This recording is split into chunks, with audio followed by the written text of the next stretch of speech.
Well, Ken, reflecting on the recent exit of the All Whites from the World Cup, what's happened in the last 4 years? Very competitive at the last World Cup campaign in South Africa, and not so over the last couple of weeks.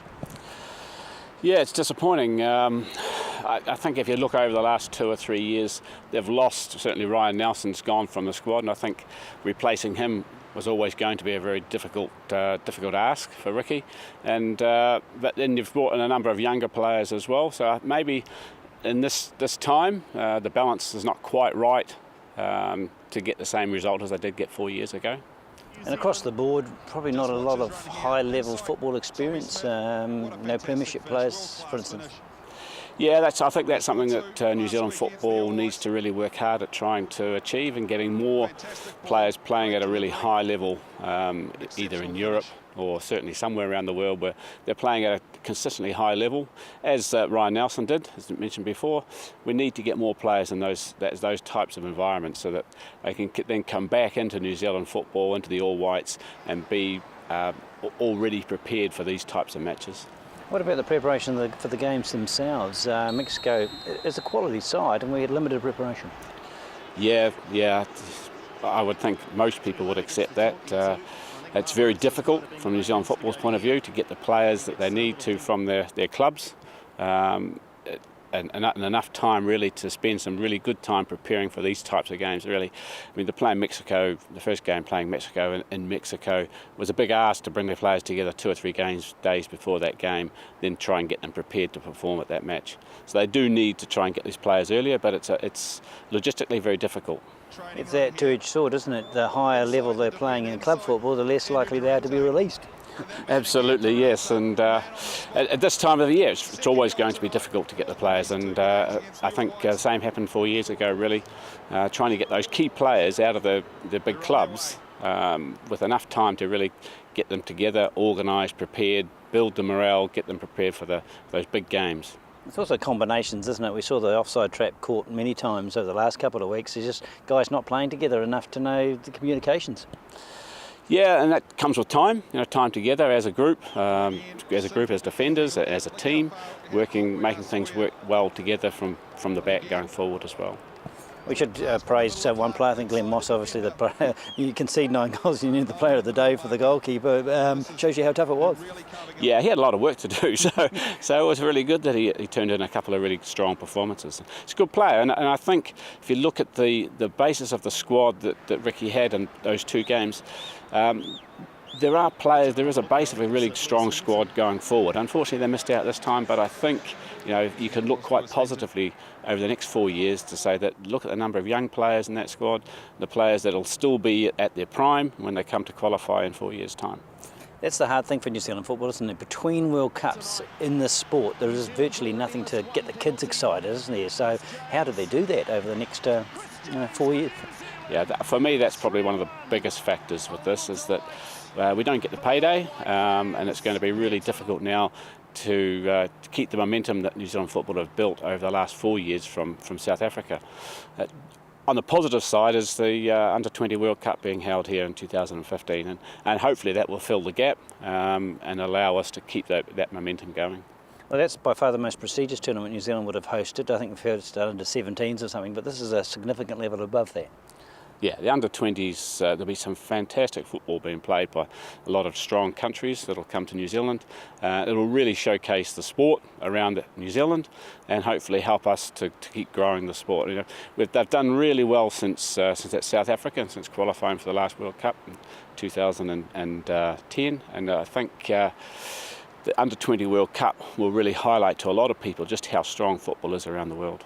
And we're automatic qualifiers, aren't we, as hosts? So again, we need those pre-games before that tournament to be ready. Yeah, and I think New Zealand football have recognised that. There's a team of under-20s group in the current ASB Premiership competition. So they're building already to try and make sure that team is well prepared for what will be a big event for New Zealand. And in reality, they're going to form the basis of the next All White campaign, aren't they? A lot of those players will be part of that campaign. Yeah, and it's pleasing to see the players coming out of the Olympic squad into the full All White squad. So that progress for players as they come into under 17 level, through to the under 20s and into the full All Whites, it's there for them now. And the opportunities for these young players going forward, I think, are just going to get stronger and stronger. We always hope for the opportunity. In the old days, the Premier teams used to come out to New Zealand, Wolves and Newcastle, and that. Those days seem to have gone. It's such a big marketing thing, and there's limited places in the calendar for those opportunities for All Whites to play against those teams. Yeah, it's becoming more difficult every year, I think, for New Zealand football to try and organise home fixtures. And to be honest, really, New Zealand, the All Whites need to be playing high-level teams, either in Europe or South America, to keep that progress going. It costs New Zealand football to host games here in New Zealand, to get the people along to support it. So I think going forward, all your players are hopefully playing in Europe or somewhere. US or something like that, so it's logical that the All Whites look to play as many games as they possibly can in those areas. They've got a bit of money in the bank and they've got some from the TV rights here, so they've got to spend it wisely, don't they, because there won't be much more coming through for a while. Oh. We hope there is, but no, possibly not. And I think they have put in place over the last 2 or 3 years from the proceeds from the last World Cup, have used that wisely, and the format and the structure now in New Zealand football, I think, is improving as we go forward, and with the under 15s, under 20s in 2015. I think the things are in place there to keep that momentum going, and they are using that money as wisely as they possibly can at the moment. They're talking about possibly expanding the World Cup. I think 28 in your day, was it 30? I've lost count of the numbers, but they're adding more and more teams. Is it a good thing or a bad thing? Should it open up to the world, or do you think it should be hard to qualify as it is today? Yeah, it's for me, why change something that's already very, very successful? And I suppose FIFA are always looking for opportunities to grow the game in more countries around the world, and I suppose expanding the World Cup does give them that opportunity to allow more countries to be involved, and obviously the TV rights and everything that just grows with that. I just hope that it doesn't get watered down, that we get too many countries in there, that the quality and the standard of the competition just perhaps is not as good as it has been. Because in the last World Cup there were very few one-sided games. Most teams who got there on merit perform well. Yes, and I think you'll see that now. We look at the teams that are qualifying for Brazil. I think there's some really strong countries. It should be a really good World Cup. Well, if Mexico is the fourth best, and that's of course excluding Brazil because they already qualify, they've got talent to burn. Absolutely, yeah. It should be a fantastic World Cup in Brazil.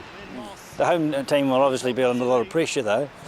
Yes, they will. And you wouldn't want to be, playing for Brazil. Well, maybe you would want to be playing for Brazil in Brazil this time, but they will be under a tremendous amount of pressure from their home country fans. And just to go back finally to the 2015 World Cup, local fans can be very excited because opportunities to see games over in Dunedin. Yes, there's I think 6 games or a pool section. Been appointed to Dunedin. It's fantastic for Southern football fans. There'll be some fantastic football being played, and an absolutely wonderful stadium at Forsyth Bar. So something to really look forward to in 2015 for everyone involved in football from this region. And as we know from other sports, being indoors, conditions all neutral, it's great for the players. It is. The conditions are fantastic. It's a great facility, fantastic facility. I've been there 2 or 3 times and watching games, and it's just a wonderful place to be. In fact, I was there just recently watching the Southern United ASB Premiership game, and it was pouring with rain outside, but I was sitting there in shorts and a t-shirt watching a wonderful game of football. So it's a fantastic facility, and it's great that we've got these pool games here. So just to wrap it up, we shouldn't be too downhearted.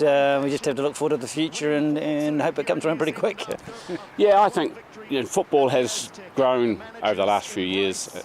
With the successes that the All Whites have had, this one is a little bit of a knockback, but I still believe with what we've managed to achieve in the previous years, and with the Under-20 World Cup in 2015, and then looking to qualify again, there's a lot going forward for football, and New Zealand football using the proceeds wisely, really allowing the game to grow right throughout the country.